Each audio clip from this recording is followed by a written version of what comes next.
Hey everyone, welcome back to That Japan Live with me, Jill. So I get that seriously studying Japanese or any other language for that matter would realistically require some sort of financial investment for things such as books, courses, maybe even a school. But you don't always have to break the bank. Just because something does not come with an expensive price tag does not necessarily mean it's no good. In fact, I can guarantee that the apps I will be introducing to you today would do wonders to your Japanese studies and they would cost you not even a cent.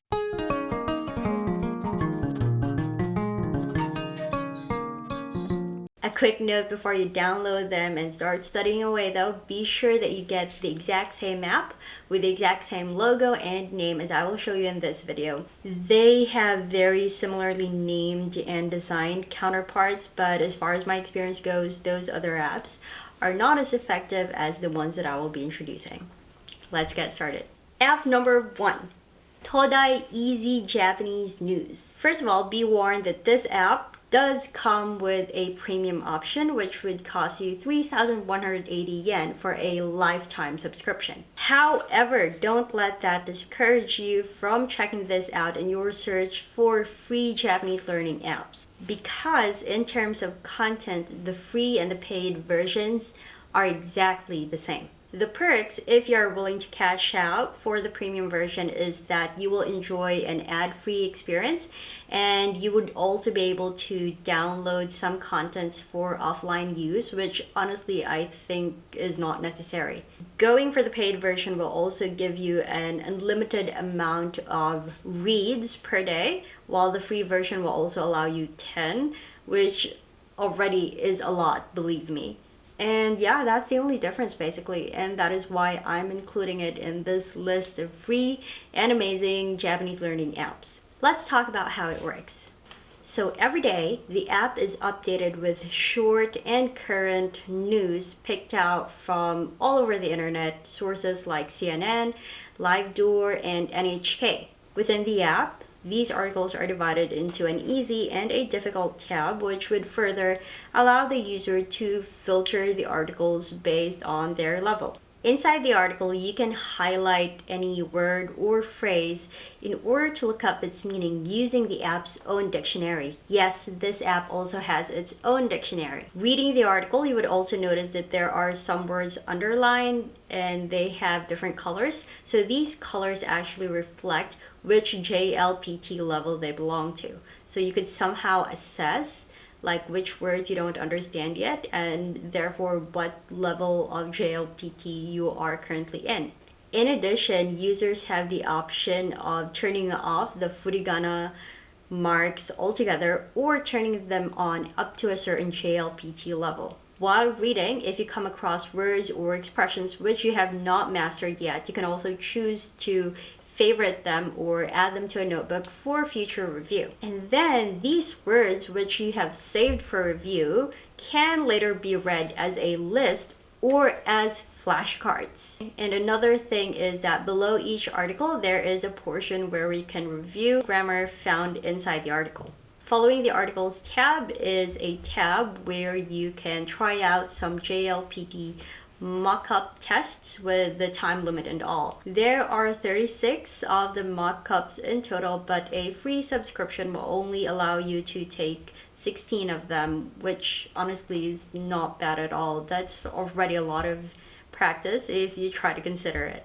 After the JLPT portion, you get the app's dictionary where you can search for words, kanjis, sentences, grammar, and even images. And then you get to the final tab, which is named video, but actually it is further subdivided into a video and a podcast part. There's a wide variety of videos available, from news articles to music videos and even kids shows. When you watch them for each video, you get the transcripts written in Japanese and also in Romanji. For some of them, you can even get to review the vocabulary grouped according to their JLPT level. So let's talk about why I like it. First of all, it's news, which means that it's facts, it's current, and it immediately affects me because it's happening right now all around me. So that for me definitely beats trying to learn Japanese, reading about theoretical who's doing theoretical what. And then I also think the articles themselves are great. This is obviously not the only app out there that lets you try to study Japanese by reading articles, but from my experience, those apps generally fall into two categories. Either they're very difficult, or they are massively dumbed down. And I feel like the articles in this app have achieved a good balance in terms of the difficulty level. And seriously, let's talk about how within the article you can simply highlight any word, any expression to immediately know what it means and then save that for further review. And then the app itself even makes flashcards out of the things that you want to review. I mean, before I've discovered this app, I would have to do those things across maybe 2 or 3 apps in total. But this app lets me do that in one go. And that's absolutely why I love using this application. Those things that I've discussed alone are already very great selling points for me that honestly the JLPT mockup portion and the videos portion are just welcome extras. App number 2, Midori. Open parenthesis, Japanese dictionary, close parenthesis. As the name suggests, this app was developed mainly to serve as a dictionary. Because of this, initially I did not give it much thought because for years I have been a loyal user of the app Imiwa, which honestly is not bad either. However, after exploring Midori, I don't think I'll ever go back to Imiwa anymore. I've even uninstalled it in my phone because really this for me is the greatest Japanese dictionary app and it's free. So let's talk about how it works. The main dictionary feature is great. There are 4 options for inputting your search. In addition to typing in, you can also finger write. Very useful for when you're searching for kanjis. And then you can also search using the skip system. And lastly, you can search using radicals. And then you can further choose to do just a general search, or to search for names or nouns, or to search for sample sentences containing the word that you are searching for. And then get this, the developers say that the app has a massive storage of 190,000 words and about 12,000 kanji characters. Once you find the word that you're looking for, you will see its definition, of course, its reading, and also some sample sentences. And then if you happen to be searching for a verb, you will also see a table with a complete list of the verb's conjugations.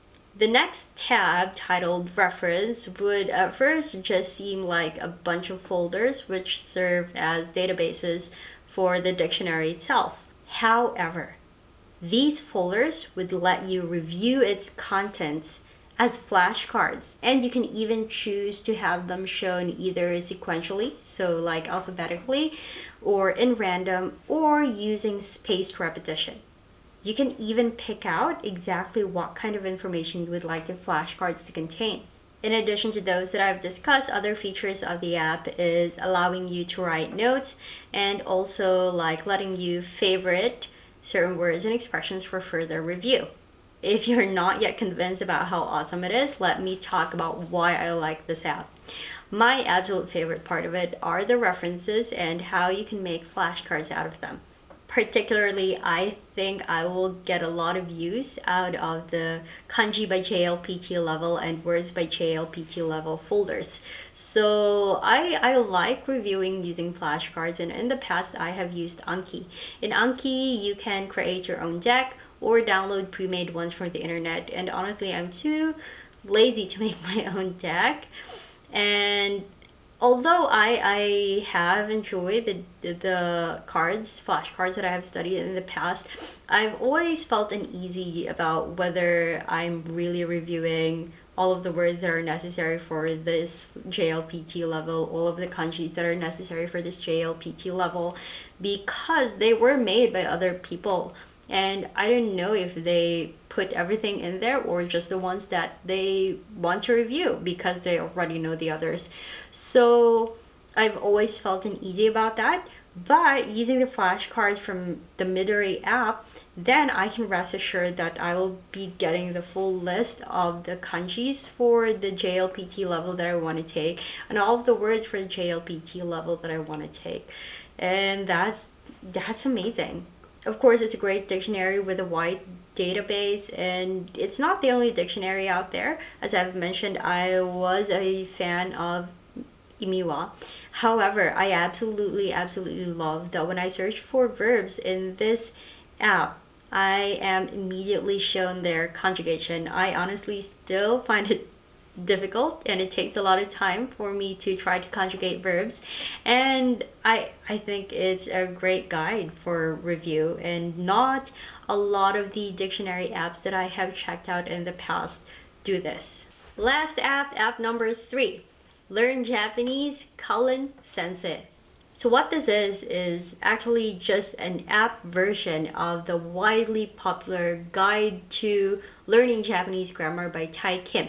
This app is 100% free, and if the very many people who have tested Tai Kim's methods in the past are to be believed, this could take you even from beginner level to master level. Even back when I was just starting to learn Japanese, I have of course heard of Tai Kim and his website, and I did give it a try, but I have just never had the chance to finish the entire thing before I was preoccupied by another type of material or another method of studying. That said, I have a feeling that this app will let me do just that. So how exactly does it work? Well, the way I see it really is the app is a book, an online book, but one that is very well organized and very well designed. Plus, it's also one that contains some other awesome features. Divided among 5 chapters, you will get 68 lessons, which will take you from an introduction to the Japanese writing systems to advanced grammar topics. Some of the early lessons come with exercises to help you review what you have learned. And then the grammar points discussed come with sample sentences. And within these sample sentences, you will notice that there are words that are colored green. If you click on these words, you will be shown their writing order, and you would even have the option to hear its pronunciation. And lastly, at the bottom of each lesson, there is a self-evaluation portion where you can rate from 1 to 5 how well you have understood it. And that's how it works, plain and simple. It doesn't have a lot of bells and whistles, but why do I like it? To start with, I like that it's free, no strings attached.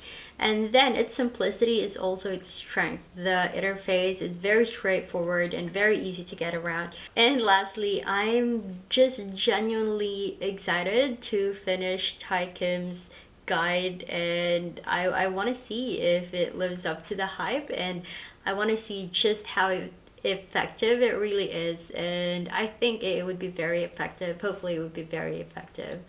Yes. And there you have it, guys. 3 amazing and free apps which you can download right now in order to improve your Japanese. Hopefully you would enjoy them as much as I do. And if you have any other app recommendations, please do let me know in the comments. I'm looking forward to knowing other great, hopefully free apps out there. Bye!